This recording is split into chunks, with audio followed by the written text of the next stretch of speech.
ಗೋಗೇರಿ ಗ್ರಾಮ ಪಂಚಾಯಿತಿ ವ್ಯಾಪ್ತಿಯ ಗ್ರಾಮಗಳಾದ ಗೋಗೇರಿ, ನಾಗರಸಕೊಪ್ಪ, ಮಾಟರಂಗಿ, ನಾಗರಸಕೊಪ್ಪ ತಾಂಡ ಈ ಗ್ರಾಮಗಳಲ್ಲಿನ ಕಾಂಗ್ರೆಸ್ ಪಕ್ಷದ ಕಾರ್ಯಕರ್ತರಿಂದ ಸನ್ಮಾನ್ಯ ಶ್ರೀ ಜಿಎಸ್ ಪಾಟೀಲ್ ಅವರಿಗೆ ಸಚಿವ ಸ್ಥಾನ ಸಿಗಲೇಬೇಕೆಂದು ಅವರ ಅಭಿಮಾನಿ ಬಳಗ ಹಾಗೂ ಕಾಂಗ್ರೆಸ್ ಪಕ್ಷದ ಅಭಿಮಾನಿಗಳು ಸುಕ್ಷೇತ್ರ ನಾಗರಸಕೊಪ್ಪ ಗ್ರಾಮದ ಶ್ರೀ ಬಸವೇಶ್ವರ ದೇವಸ್ಥಾನದಿಂದ ಶ್ರೀ ಹುಲಿಗೆಮ್ಮಾದೇವಿ ದೇವಸ್ಥಾನದವರೆಗೆ ದೀರ್ಘದಂಡ ನಮಸ್ಕಾರ ಹಾಕುವುದರ ಮೂಲಕ ಶ್ರೀ ಹುಲಿಗೆಮ್ಮಾದೇವಿಗೆ ಹಾರೈಕೆ ಮಾಡಿ ಉರುಳುಕಾಯಿ ಉರುಳಿಸಿದರು. ಈ ಸಂದರ್ಭದಲ್ಲಿ ಶ್ರೀ ಕೆಎಸ್ ಕೊಡುತಗೇರಿ, ಶರಣಪ್ಪ ಬೆಟಗೇರಿ, ಮುತ್ತಣ್ಣ ಲ್ಯಾಬಕ್ಕಿ, ಮುತ್ತಣ್ಣ ಗುಜ್ರಲರ್, ಹನುಮಪ್ಪ ಹೊರಪೇಟೆ, ಮಲ್ಲಿಕಾರ್ಜುನ ಗಾರ್ಗಿ, ಹನುಮಪ್ಪ ಮಾದರ್, ಷಣ್ಮುಖಪ್ಪ ಕರಡಿ ಇತರರು ಭಾಗವಹಿಸಿದರು. Bureau report Rudrappa Hebballi, NKS TV4 Ron. ಸಮುದಾಯಗಳ ಹಿತಚಿಂತಕರಾಗಿರ್ತಕ್ಕಂಥ ಸನ್ಮಾನ್ಯ ಜಿಎಸ್ ಪಾಟೀಲರಿಗೆ ಸಚಿವ ಸ್ಥಾನ ಕೊಡಲೇಬೇಕು.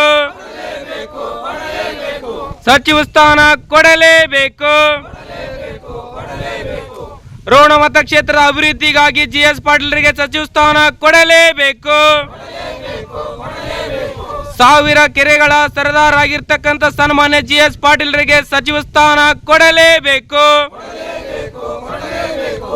ಕಟ್ಟ ಕಡೆಯ ಜನಗಳನ್ನು ಸಮಾನ ರೀತಿಯಾಗಿ ಕಾಣುವ ಸನ್ಮಾನ್ಯ ಜಿಎಸ್ ಪಾಟೀಲರಿಗೆ ಸಚಿವ ಸ್ಥಾನ ಕೊಡಲೇಬೇಕು.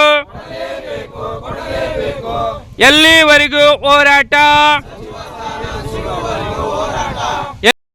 ನಿಮ್ಮ ಹೆಸರೇನ್ರಿ? ಯಾವ್ರಿ? ಎದ್ರ ಸಂಬಂಧ ದೀನ ನಮಸ್ಕಾರ ಹಾಕಿರಿ ನೀವು?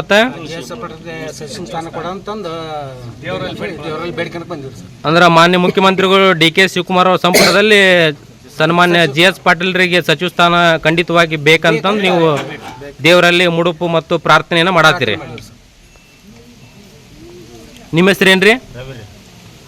ಎದ್ರ ಸಂಬಂಧ ನೀವು ದೀನ ನಮಸ್ಕಾರ ಹಾಕಿರಿ ಇವತ್ತ?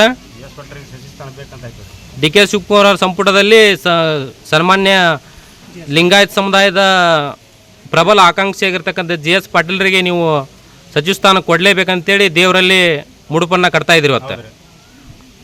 ಆಯಿತು.